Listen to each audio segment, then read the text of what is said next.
नमस्कार दोस्तों, आप सबका स्वागत है हिंदी की इस ऑनलाइन क्लासेस में। और साथियों, आज हम पढ़ने जा रहे हैं बीएड द्वितीय वर्ष को लेकर। और बीएड द्वितीय वर्ष के अंतर्गत हमारा जो विषय है वो है हिंदी का शिक्षण शास्त्र को लेकर। और हिंदी के शिक्षण शास्त्र के अंतर्गत हमारी जो इकाई द्वितीय है, द्वितीय इकाई में जो हिंदी की पाठ्यचर्या एवं पाठ्य पुस्तक को लेकर है। और इस पाठ्यचर्या एवं पाठ्य पुस्तक के अंतर्गत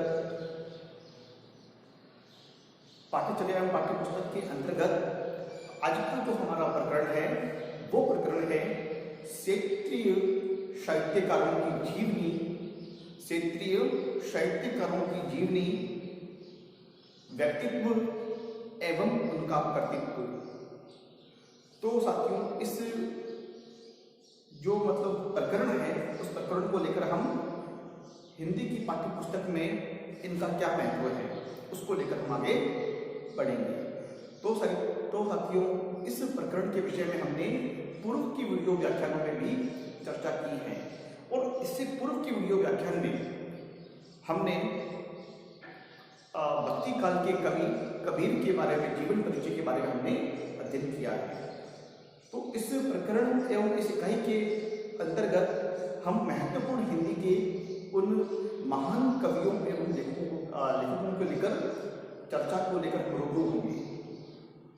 तो साथियों, आज में हम पढ़ने जा रहे हैं महाकवि महाप्राण निराला के बारे में। महाकवि महाप्राण निराला के बारे में। तो साथियों, महाकवि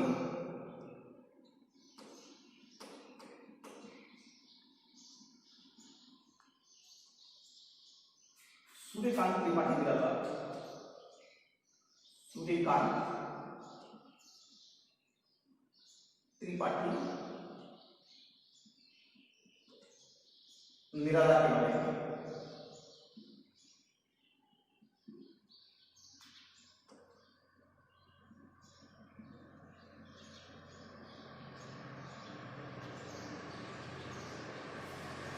ठीक है साथियों, हम पढ़ने जा रहे हैं महाकवि सूर्यकांत त्रिपाठी निराला के बारे में। हम साथियों उनकी ऐसे महान कवि के जीवन परिचय के बारे में मुख्य बातों को पढ़ रहे हैं। और इसके बारे में हमने अध्ययन किया था। हमने लगभग 11 बिंदुओं में इसका अध्ययन किया था, 10-11 बिंदुओं में। उसमें ये होगा कि हिंदी की पाठ्य पुस्तक को हम पढ़ाते समय क्या हमें कवि परिचय बताना चाहिए अथवा नहीं बताना चाहिए। तो साथियों, कुछ विद्वानों का एवं कुछ भाषा के साहित्यकारों का ये मानना है कि बालकों को कवि परिचय या लेखक परिचय नहीं पढ़ाना चाहिए। और नहीं पढ़ाने के पीछे उनका जो तर्क है वो इस प्रकार से है कि जब कक्षा कक्षीय वातावरण के दौरान हम अपने जो विद्यार्थियों को शिक्षण करवा रहे हैं, तो हिंदी का शिक्षक कई बार कवि परिचय में इतना उलझ जाता है, इतना आगे बढ़ जाता है कि उसका जो मुख्य शिक्षण लक्ष्य है, जो शिक्षण उद्देश्य है, उससे इतर हो जाता है, उससे भटक जाता है। और जो साहित्य का जो अध्ययन बालकों को करवाना है उससे दूर हो जाता है। लेकिन साथियों, साहित्य का अध्ययन करवाना हमारा मुख्य उद्देश्य है। लेकिन साहित्य से बालकों को रूबरू होने से पूर्व उस कवि एवं लेखक की विचारधारा से, उसकी मन में उठने वाले भावों से और उसके द्वारा लिखे गए उस काव्य सर्जन के बारे में हमें परिचित कराना अति आवश्यक है। तो ऐसे महान कवि के लिए हमें सर्वप्रथम एक संक्षिप्त रूप में, मैं ये नहीं कहता कि अध्ययन जब कराने जा रहे हैं आप किसी कवि या लेखक का, तो बहुत ही विस्तृत स्तर पे या उनके जीवन से जुड़ी हुई उनकी आत्मकथा को बताया जाए, उनकी जीवनी को बताया जाए, नहीं, लेकिन संक्षिप्त में उनकी मुख्य घटनाओं के मुख्य बिंदुओं पर चर्चा करते हुए बालकों को उनकी सामान्य सी जानकारी में दी जाए, जो उनकी परीक्षा की दृष्टि से महत्वपूर्ण एवं उपयोगी सिद्ध हो सके। तो तो आइए साथियों, हम महाकवि सूर्यकांत त्रिपाठी निराला के बारे में एक संक्षिप्त में अध्ययन करने जा रहे हैं। तो साथियों, महाकवि सूर्यकांत त्रिपाठी निराला का जो जन्म है, महाकवि सूर्यकांत त्रिपाठी निराला का जो जन्म है वो होता है एक माघ शुक्ल एकादशी को। माघ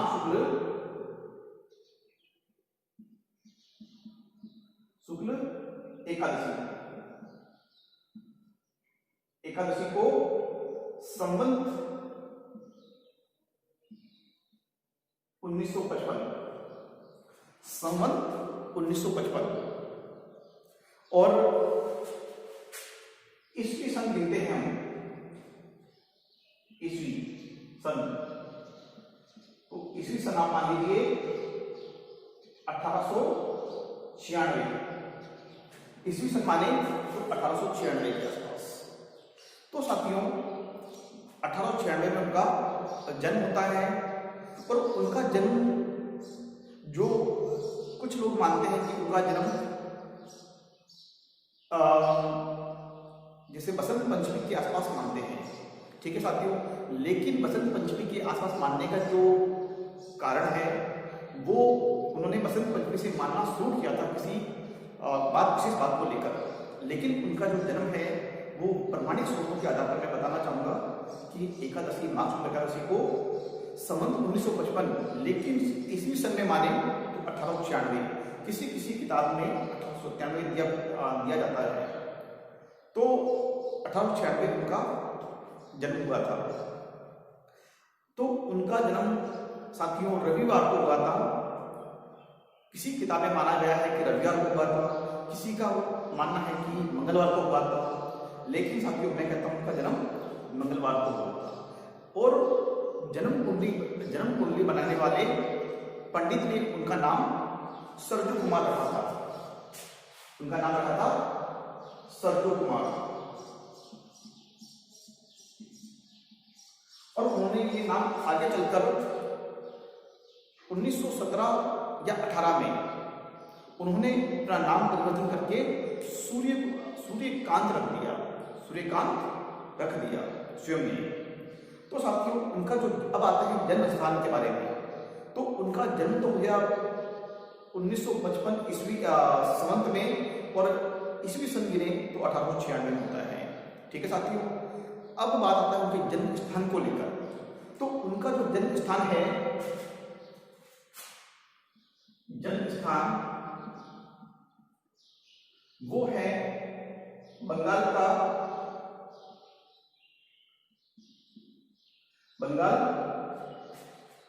की महिसादल में, या यूं मान लीजिए बंगाल के महिसादल।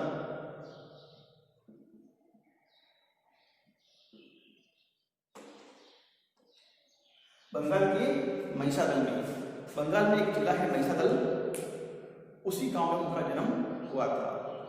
अब साथियों इनके पिता का नाम था पंडित राम साहेब तिवारी। पिता राम साहेब तिवारी।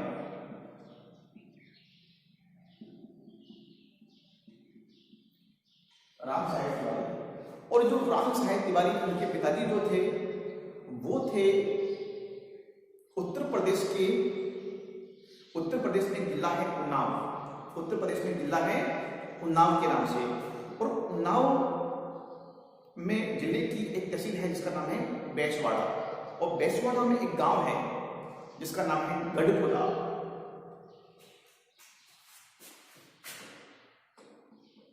उत्तर प्रदेश, जिला उन्नाव,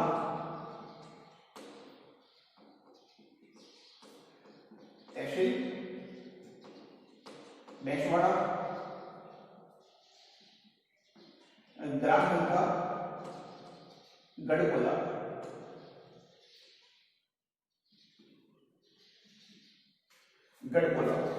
गढ़पुरा एक गांव है जो उत्तर प्रदेश की बैसवाड़ा तहसील के उन्नाव जिले का है।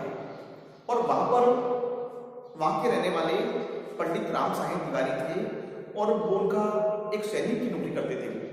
उस रियासत काल में उनकी एक सैनिक के तौर पर उनकी नौकरी थी और उनको उस समय आपने देखा होगा कि आज़ादी के समय हमारी जो सेना को समुद्र तट पे या बंगाल में, जो बंगाल में मतलब सबसे ज़्यादा क्रांतिकारी गतिविधियाँ होती थी, तो उनको सैनिक के तौर पर वहाँ पे उसमें भर्ती कर दिया गया और सैनिक की नौकरी महिषा दल पंजाब में बंगाल में करते थे। तो महिषा दल एक बंगाल के क्षेत्र का बड़ा एरिया है और वहाँ पर वो नौकरी सैनिक की करते थे। तो वहाँ पर रहने पर उनका जन्म हुआ सूर्यकांत त्रिपाठी निराला का और 3 वर्ष की अवस्था में उनकी माता का देहांत हो गया और माता के देहांत के बाद में उनके जो पिताजी थे राम साई तिवारी, उन्होंने उनको भरण पोषण किया, बड़ा किया और ऐसे करते करते 20 साल की उम्र हुई फिर उनका विवाह किया और विवाह होता है मनोरमा देवी के साथ में। उनकी पत्नी का नाम था मनोरमा देवी। ठीक है साथियों, और कुछ समय बाद जीवन के 20 वर्ष में जब सूर्यकांत त्रिपाठी निराला जन्म लेते हैं, जब अपने उस 20वें वर्ष में आते हैं तब उनके पिताजी का भी देहांत हो जाता है। उनके पीछे पिताजी के बाद उनके चाचा जी का, उस समय एक महामारी जिसे वर्तमान में फैल रही है फिर से उस समय एक महामारी का दौर था। उस महामारी के दौर के कारण उनके पिताजी का भी स्वर्गवास हो गया, उनके चाचा जी भी गए, उनके भाई बहन भी गए और उसके बाद निराला काफ़ी दुखी रहने लगे और अंत में जब कहते हैं ना कि नियति को कुछ और ही मंजूर होता है, तब उनकी पत्नी मनोरमा देवी का भी देहांत हो जाता है। और उनकी पत्नी जो मनोरमा देवी हैं, उनके देहांत के बाद में सूर्यकांत त्रिपाठी निराला अत्यंत एक दुखी रहते हैं और उनकी जो छोटी सी बेटी होती है जिसका नाम होता है सरोज को वो अपने ननिहाल मतलब अपने जो पत्नी का जो मायका है वहाँ भेज देते हैं और सरोज अपने ननिहाल में पढ़ती है और वही उनकी परवरिश होती है। और सूर्यकांत त्रिपाठी जो निराला है वो बहुत ही आदर्शों में ऐसे करते करते जब मतलब उनके पिताजी चाचा जी सब मतलब एक महामारी की भेंट चढ़ जाते हैं और वो मृत्यु को प्राप्त जाते हैं। तो ऐसी स्थिति में समस्त कुंबे का जो भार है, जो कुटुंब का जो भार है भरण पोषण का, वो सूर्यकांत त्रिपाठी निराला के कंधों पर आ जाता है। तो ऐसी स्थिति में जब जो मनुष्य साधारण मनुष्य हार मान लेता है, लेकिन सूर्यकांत त्रिपाठी जैसा कि नाम से चमकने वाले वो सूर्य हैं, प्रदीप्त होने वाले वो सूर्य हैं, वो हार मानने वाले में से नहीं है। और वो महिषा दल जैसे छोटी सी एक क्षेत्र में रहकर किस प्रकार की मतलब अपना आजीविका का पालन चलावे या अपने परिवार का पालन पोषण करे। तो लेखन कार्य में प्रवृत्त करते हुए उन्होंने जैसे तैसे मतलब उनका जो प्रारंभिक जीवन जो है बहुत ही संघर्षों एवं अभाव में उनका चलता है और उनकी आर्थिक संकटों में इतने आर्थिक संकट झेलने के बाद भी उन्होंने अपने वेशभूषा या कपड़ों पे पैसा इतना खर्च ना करके मतलब एक मान लीजिए किसी भी व्यक्ति गरीब है या कोई गरीब महिला है या कोई पशु दुखी हो रहा है जीव जंतु, तो उन पर वो पैसा खर्च कर लेते, भले उन्हें साहित्य अकादमी पुरस्कार मिला हो या साहित्य सम्मान होने की राशि प्राप्त हुई हो, किसी पुस्तक से उनको कोई राशि मिली हो, तो उस राशि को भी मतलब उन्होंने समाज की सेवा में खर्च किया। तो ऐसे महान कवि थे निराला। तो साथियों, इसी के चलते जब उनकी बेटी की जो सरोज होती है उसकी भी मृत्यु हो जाती है और उन्होंने मतलब इतने संघर्षों के बाद, इतने आर्थिक संघर्षों को झेलते हुए भी उन्होंने अपने सिद्धांतों को नहीं छोड़ा। साथियों, सूर्यकांत त्रिपाठी निराला हम सभी भारतीयों के लिए एक आदर्श है। उन्हें कई नाम से जाना जाता है। उनकी उदारता के कारण उन्हें दादरगंज का संत कहते हैं, कोई उन्हें गरीबों का मसीहा कहते हैं। तो कहने के मतलब उनके पास कुछ भी धन है और उनकी जरूरत को पूरा कर रहा है, लेकिन वो स्वयं की जरूरत को जरूरत ना समझकर वो भी मतलब दूसरों के लिए न्यौछावर कर देते हैं। ऐसे महान कवि, सूर्य की तरह प्रदीप्त होने वाले महाकवि सूर्यकांत त्रिपाठी निराला है। और जब समय बीता जाता है फिर उनकी रचनाओं के बारे में अध्ययन करने जा रहे हैं। तो साथियों, इन रचनाओं को मैंने पहले से लिख दिया है, नहीं तो क्या है कि वीडियो बहुत ही लंबा बन जाता है। इसलिए मैंने इसको, इनके जो कृतित्व हैं उनको मैंने एक बोर्ड पर लिख दिया है, ताकि आपको समझने में और पढ़ने में बहुत ही सुविधा का अनुभव हो सके। तो आइए साथियों, उनकी रचनाओं के बारे में हम थोड़ा सा जानकारी प्राप्त करते हैं। सबसे पहले हम पढ़ते हैं उनके काव्य संग्रह के बारे में। काव्य संग्रह जो है उनका सबसे प्रथम है वो है अनामिका, जिसका प्रकाशन वर्ष 1923 है। उसके बाद में उनका जो काव्य है परिमल, जिसका प्रकाशन काव्य संग्रह का 1930 में आता है। उसके बाद तीसरे नंबर का जो काव्य संग्रह है उनका वो है गीतिका के नाम से। गीतिका जो गीतों की एक माला के रूप में है, और वो है 1936 में इसका प्रकाशन वर्ष। उसकी बाद आता है अनामिका, जो अनामिका एक द्वितीय विभक्ति है। प्रथम तो 1923 में है, लेकिन द्वितीय अनामिका का भाग आता है 1939 के अंतर्गत। छठवें नंबर पर जो काव्य संग्रह है वो है कुकुरमुत्ता, जो बहुत ही प्रसिद्ध हुआ। और कुकुरमुत्ता का जो प्रकाशन वर्ष है 1942। फिर है सातवें नंबर पर उनका जो काव्य संग्रह है वो काव्य संग्रह है अणिमा के नाम से, जिसका प्रकाशन 1943 है। फिर है आठवें नंबर पर उनका जो काव्य संग्रह है वो है नए पत्ते। नए पत्ते जो काव्य संग्रह है उसका प्रकाशन वर्ष 1946 में है। उसके बाद में जो 10वें नंबर का जो काव्य संग्रह है वो है अर्चना के नाम से। अर्चना के नाम से जो 1950 में प्रकाशित होता है। उसके बाद साथियों हम पढ़ते हैं अगले, ये 10 काव्य संग्रह सूर्यकांत त्रिपाठी निराला के माने जाते हैं, जिनकी जानकारी हमें प्राप्त होती है। उसके बाद साथियों हम पढ़ने जा रहे हैं इन 10 काव्य संग्रहों के बाद में 11वें नंबर का जो काव्य संग्रह है आराधना के नाम से। ये भी हमें दूसरे प्रमाणित स्रोतों से प्राप्त हुआ है, जिसका प्रकाशन वर्ष 1953 है। उसके बाद में गीत कुंज के नाम से एक काव्य संग्रह है 1954 के नाम से। 1954 में वो प्रकाशित होता है। फिर है सांध्य काकली के नाम से एक काव्य संग्रह है, जो संध्या एवं के नाम से है। तो वो काव्य संग्रह के बारे में मुझे जानकारी नहीं थी, इसलिए उसका सन मैंने नहीं लिखा है। तो साथियों, इस जितने भी इसमें है जिसके बारे में मुझे संशय की स्थिति है, उसके बारे में मैंने प्रकाशित वर्ष को नहीं लिखा है। उसके बाद में अंत में हमें प्राप्त होता है अपरा। इस तरह से अपरा भी इसके बारे में संशय की स्थिति थी प्रकाशन को लेकर, तो मैंने उसको नहीं लिखा है यहाँ पर।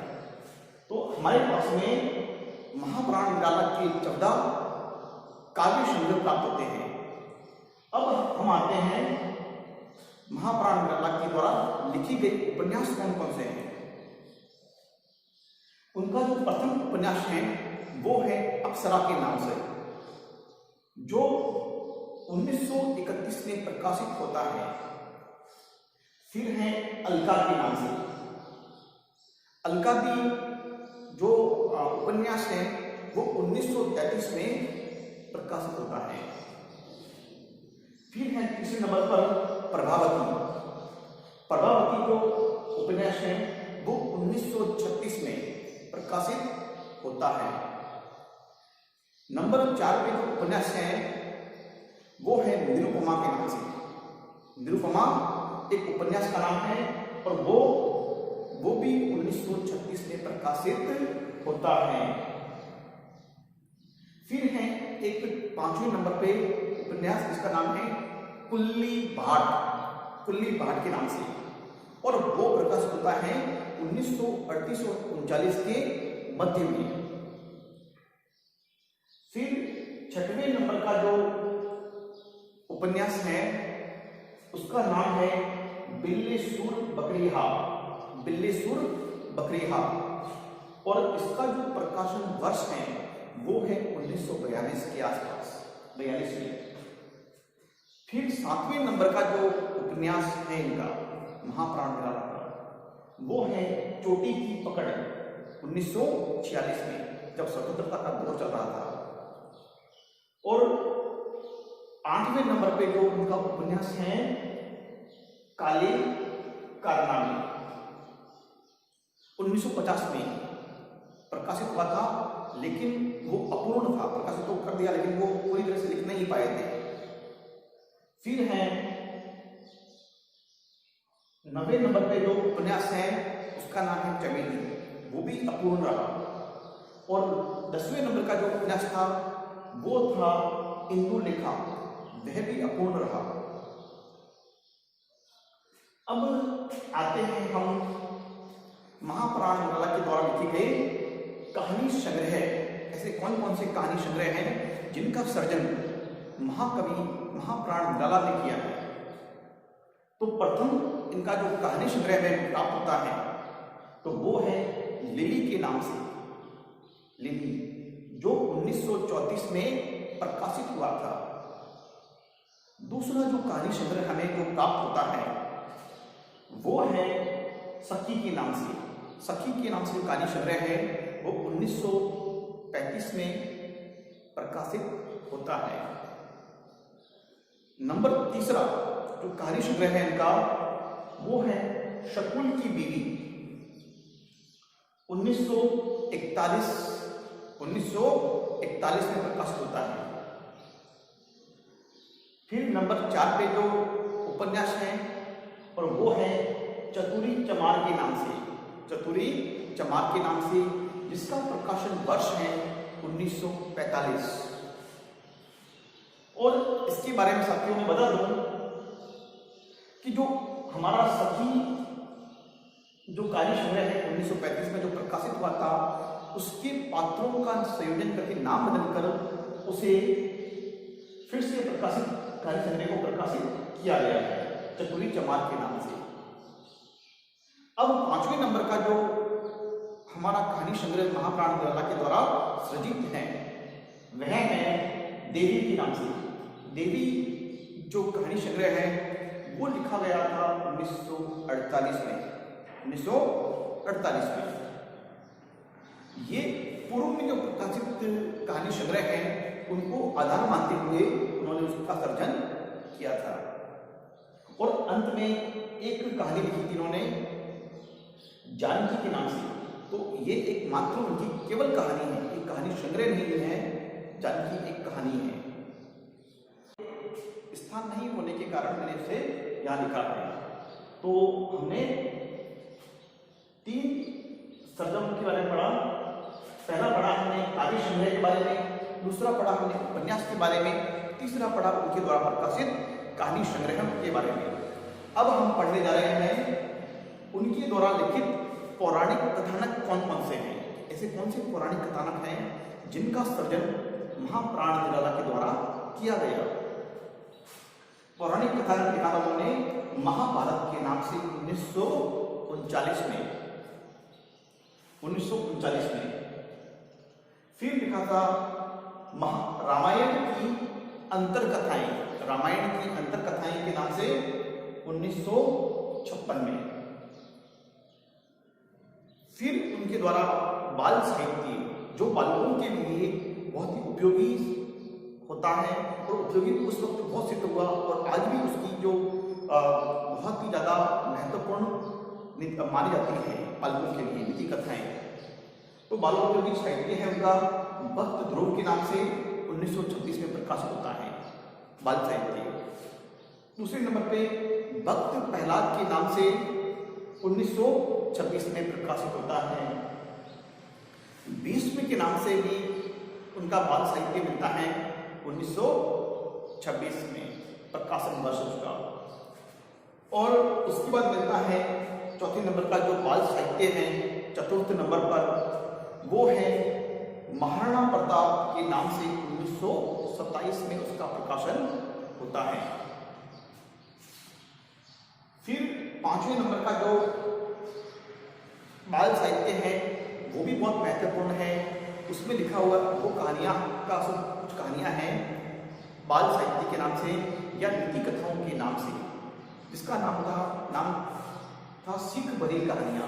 सीख भरी कहानियाँ मतलब सीखने, बच्चों को कुछ कथाओं के माध्यम से सीखने का अवसर प्राप्त होता है। उसका नाम था सीख देने वाली कहानियाँ, मतलब हमें सिखाती हैं कि ये बातें हमें जीवन में सीखनी चाहिए। एक मोरल कहानियों का सीख भरी कहानियाँ 1969 में उसका प्रकाशन होता है और ये 10 कहानियाँ हैं नीति कथाओं की आधार पर लिखी गई है। उसके बाद में हम 6वें नंबर पर पढ़ते हैं जो सर्जन है उनका, वो है अनुवाद के नाम से। उन्होंने ऐसे जो काव्य है जिनका अनुवाद किया है, तो सबसे पहला जो अनुवाद है इनका रामचरितमानस। रामचरितमानस का जो विनय पत्रिका वाला भाग है, विनय भाग है, जहाँ पर वो विनय करते हैं अपने प्रभु श्री राम से। कौन?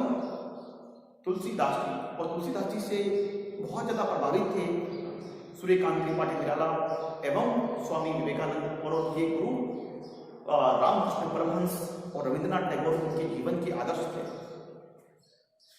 तो रामचरितमानस का जो विनय भाग है उसका उन्होंने खड़ी बोली हिंदी में पद्य का अनुवाद किया, पद्य रूप में अनुवाद किया, और वो अनुवाद किया था 1948 में। उसके बाद में दूसरे नंबर पर उन्होंने आनंद मठ साथियों आपको पता ही होगा कि बंकिम चंद्र चटर्जी द्वारा लिखा गया है और जो बांग्ला भाषा में है, ठीक है। जो बांग्ला से गद्य अनुवाद,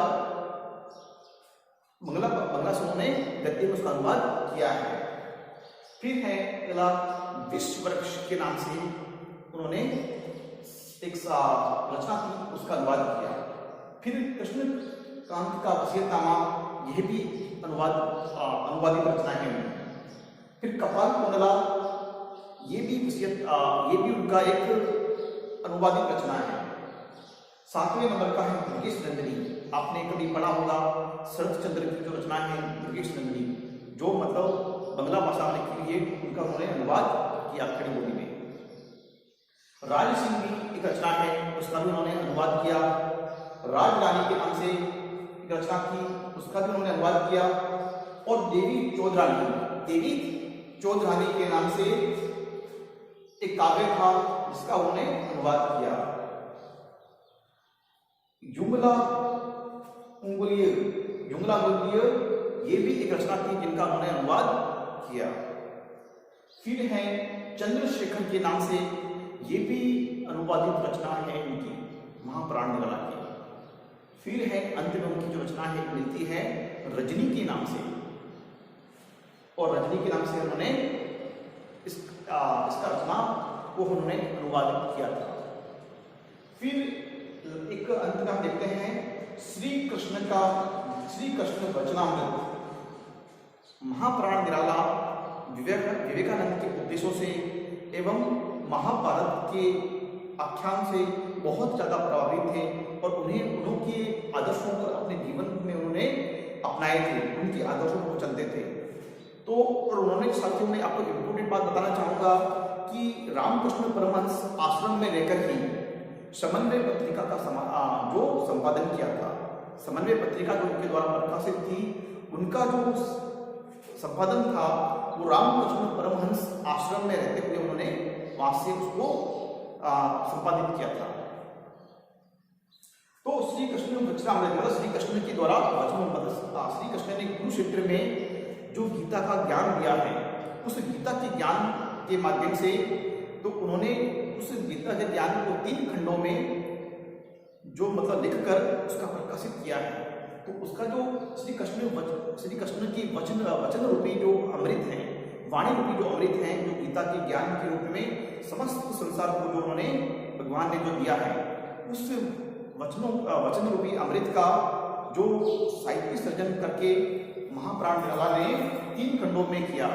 तो प्रथम खंड जो है वो है परिव्राजक के नाम से, परिव्राजक।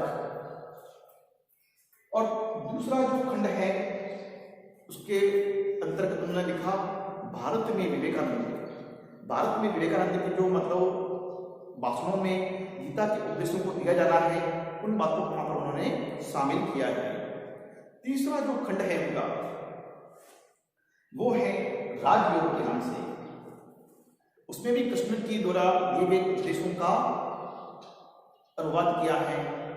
मतलब उन्होंने अनुवाद नहीं, उन्होंने मतलब उनसे कृष्ण के उपदेशों का लिखा है वहां पर राजयोग के नाम से। और उसमें उन्होंने 11 मतलब जो अंश हैं उनका अनुवाद वहां पर किया है। तो साथियों, हमने समस्त जो महाप्राण निराला के द्वारा लिखा गया साहित्य सर्जन है उसको पढ़ा। तो इस बीच में साथियों मैं आपको बताना चाहूंगा कि निराला के द्वारा लिखित जितनी भी साहित्य सामग्री है उसका 8 खंडों में, कितना 8 खंडों में 8 खंडों में निराला रत्नावली के नाम से मैं लिख देता हूं। निराला रत्नावली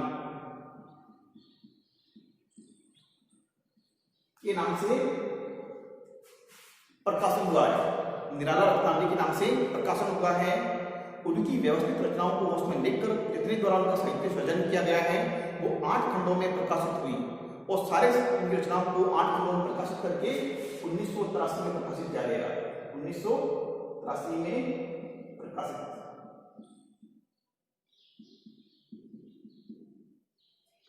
तो साथियों इस तरह से उन्होंने मतलब प्रकाशित किया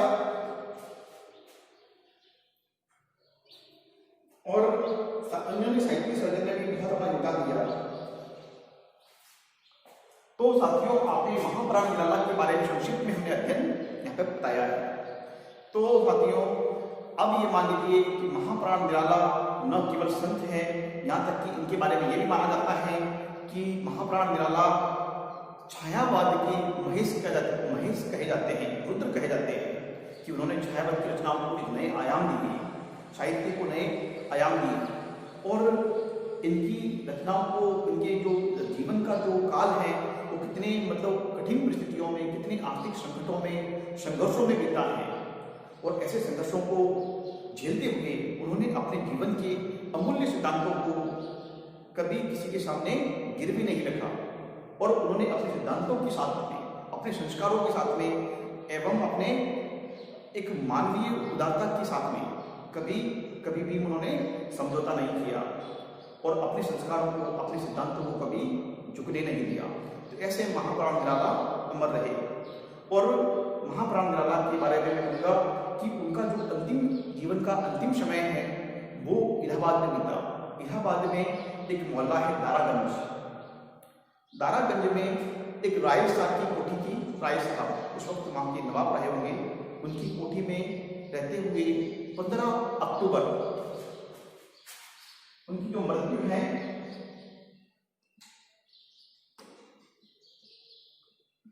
15 अक्टूबर